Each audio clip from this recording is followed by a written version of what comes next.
The WWE Championship, the richest prize in the game, the mountaintop, the big kahuna burger, the juicy plum, daddy's little gentleman, Megan Sparkle, the golden place around the waist, the old Chungus, Metal Darren, John Cena's BFF, the gemstone baron of Sussex County, the original shiny, golden delicious, nameplate Q Thunderdump, spintabulous glitter pinch, the old-timey glimmer and snap spit and polish experience, and Douglas, a prestigious bit of hardware competed for by the biggest players in the game: The Rock, Austin, Cena, Hogan, Maven on Raw in January 2002, Batista, Triple H, Ric Flair, the list goes on. But did you know that some truly silly names have challenged for the most prestigious championship in WWE history? Names that don't quite belong in the aforementioned pantheon. Let's take a trip down memory lane and have a look at some matches, all of them televised, some of them on pay-per-view, where the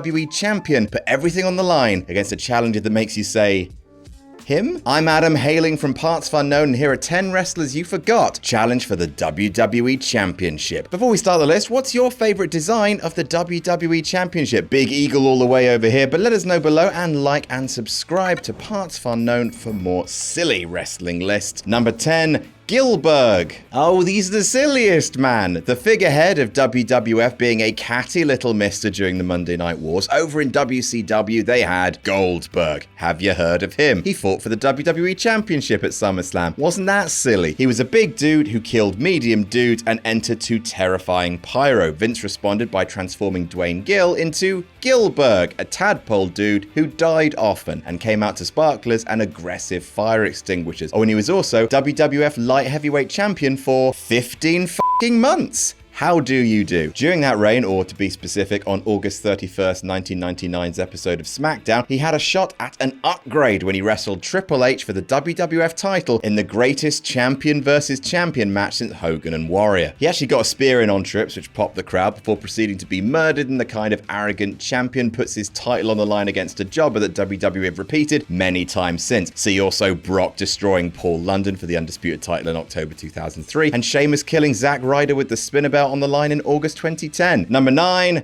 Cody Rhodes. I think it's fair to say that AEW really needs to see a surgeon about that chip on its shoulder. At the start, it was all good fun. Cody doing a Gillberg level squash on a giant chair before staring down the lens for 10 minutes saying, "Do you get it?" But while Cody has many legitimate reasons to hate the big dub, most of them polka dot related, the one thing he can't claim is that he never got a chance to compete for the WWE Championship, because that is technically what happened on Raw on the 31st of August 2009. See, that night, the guest host of Raw turned out to be the American Dream, Dusty Rhodes, who cut a promo about how much he loved his son, who was actually a heel at the time as part of Legacy. The champion, Randy Orton, put his title on the line against Cody, who holy shit really looked like Lazy Town's Robbie Rotten at the time, with John Cena as special guest ref. The actual match broke down almost immediately, with it being revealed to be a Legacy ambush on Big Match John. But hell, the match is technically in the books. But if you're not convinced by that and think this is a wasted entry, Val Venus fought The Rock for the WWE Championship on the October 12th, 2000 episode of SmackDown whilst dressed as a milkman. Venus rhymes with penis. Number 8, Spike Dudley. Spike Dudley is often referred to as the runt of the Dudley litter, but out of all of his brothers, including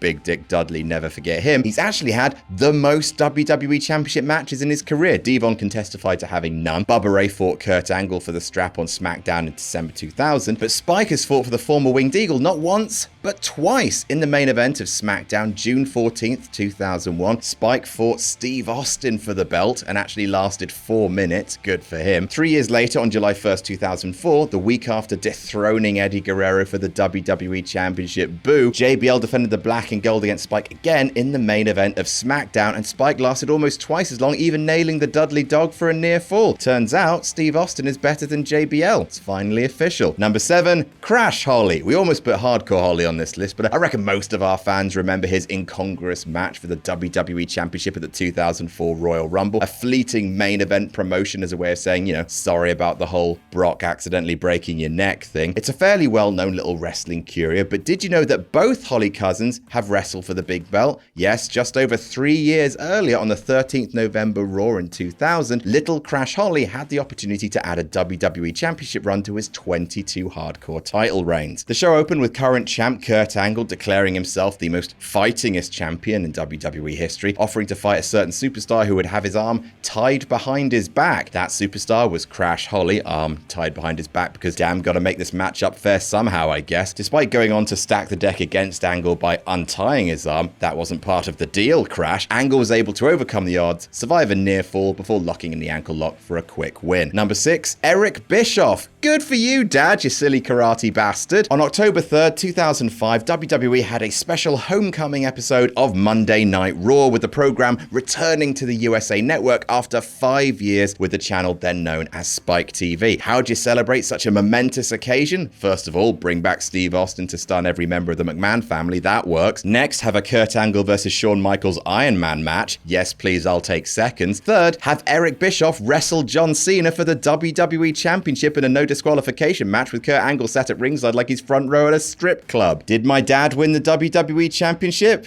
He did his best. Angle accidentally hit himself in the head with a chair, then 1 FU later, Bischoff was done. Hilariously, as someone held up a sign saying, "Cena, kill him for Nitro fans." Number 5, the Fabulous Moolah. By accounts, Fabulous Moolah was the worst, with heaps of allegations against her for ripping off her trainees that she would allegedly pimp out to other promoters. She helped screw Wendy Richter back in the 80s. She sounds terrible. Moolah famously beat Ivory to become WWF Women's Champion in 1999 at the ripe old age of 76. However, 3 years later, on the 28th November episode of SmackDown in 2002, Moolah came to the ring, 79 years old, in her hometown to wrestle a mystery opponent. What would Thanksgiving be without the destruction of an old turkey, as that opponent turned out to be WWE Champion The Big Show, in a match that Stephanie explicitly stated was for the WWE Championship. The match never really got going as Brock Lesnar came out to kill The Big Show, but it's in the books. However, like the Cody Rhodes entry, if this doesn't satisfy you, first of all, bite me. But also, on the 10th of April 2000, Triple H defended the WWF title against Taka Michinoku, which is also very silly. Although thinking about how good Taka was, it really shouldn't be. Got a hell of a near fall on Trips as well. Number 4, Farouk. It shouldn't really be much of a surprise that Ron Simmons got a WWE Championship match at some point in his career. After all, the man became the first African American to win the WCW World Heavyweight title. But in WWE, he would always be remembered as a mid-carder, his most famous run being one half of the APA, Always Pounding Ass. However, before he was always pounding ass, he used to be the leader of the Nation of Domination, a faction that helped usher in the Attitude Era throughout the late 90s, peaking with Farouk receiving a WWF Championship match on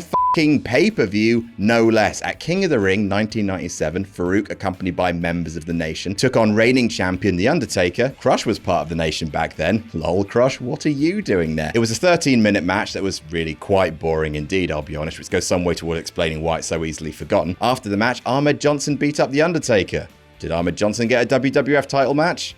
He did not. Number 3, The Patriot. Rest in peace, Del Wilkes, the man behind the Patriot mask, who passed away in June earlier this year. The Patriot wrestled throughout the world during his career, including a cup of coffee in WWE for about 6 months in 1997. Most fans remember him for having a pretty kick-ass entrance theme that would go on to be known the world over as Metal, Kurt Angle's entrance music. Years before Angle would make his debut, that music sounded before a match for the WWF Championship at In Your House Ground Zero in September 1997. Champion Bret Hart was in the middle of his Yay Canada, Boo USA feud that gradually everyone else in the world would come to realize was a righteous cause. Bret Hart way ahead of his time as usual. To bolster that feud, the Patriot was rushed into a title match with Hart to try and sell as many flags as humanly possible. The highlight of the match saw the Patriot lock Bret in his own sharpshooter, though Bret would, of course, emerge victorious. The Patriot only had 3 pay-per-view matches in WWF before succumbing to a triceps injury and being released shortly thereafter. But when one of your 3 matches on pay-per-view is a 20-minute bout against WWF champion Bret Hart, pretty good going. Number 2, X-Pac. The original Karate Kid. DX on, DX off. Sean Waltman had 2 major lifetimes in WWE. The first as the 1-2-3 Kid, who was very good but looked like he was about to burst into tears at the slightest breeze. And the second as X-Pac, who was very good but spent most of the time doing hateful kung fu poses like your mum's new boyfriend. Neither gimmick strayed above the mid-card, but amazingly, both iterations of DX's most earnest penis indicator received shots at the WWF Championship. The 1-2-3 Kid got a shot against Bret Bret Hart's Winged Eagle, a match which went a whopping 17 minutes, which was super rare at the time, and it was called by the commentator odd couple of JR and Macho Man Randy Savage, and was really bloody great. 4 years later, in 1998, the WWF produced the UK exclusive pay-per-view Capital Carnage, a show famous for featuring Vinnie Jones, Jacqueline having her top ripped off, and JR suffering attack of Bell's palsy during the show. With all that going on, it's easy to forget that the WWF Championship match was, on that card, the corporate champion The Rock putting his Big Eagle belt on the line against X-Pac in a rematch of another WWF title match the two had on Raw 3 weeks earlier. And in both cases, those matches were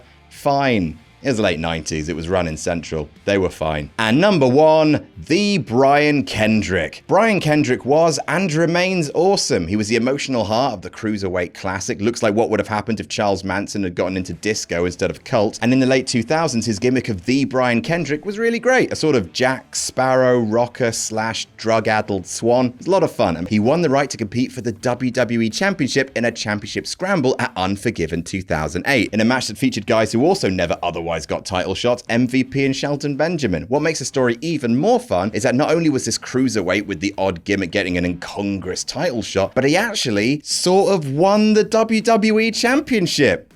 Kinda. See, the rules of the scramble, and now I just really want a plate of eggs, but I'll get through that, stated that the match would last exactly 20 minutes. Superstars enter every 5. If you pin someone, you became interim WWE champion, and whoever was champ at the end of the match officially won the title. Shortly after he arrived, Kendrick pinned Jeff Hardy, became interim most prestigious champion in all of wrestling, held it for 6 minutes before being pinned by Triple H. It's officially not part of WWE canon, so Kendrick is unique as not only receiving a forgotten WWE Championship match, but a forgotten WWE Championship reign, all 6 minutes of it. And that's our list. Check out WrestleTalk.com for up-to-the-minute wrestling news. If you enjoyed this video, please like and share it around, and make sure you subscribe to PartsFUNknown for more silly wrestling content. Jam that jam.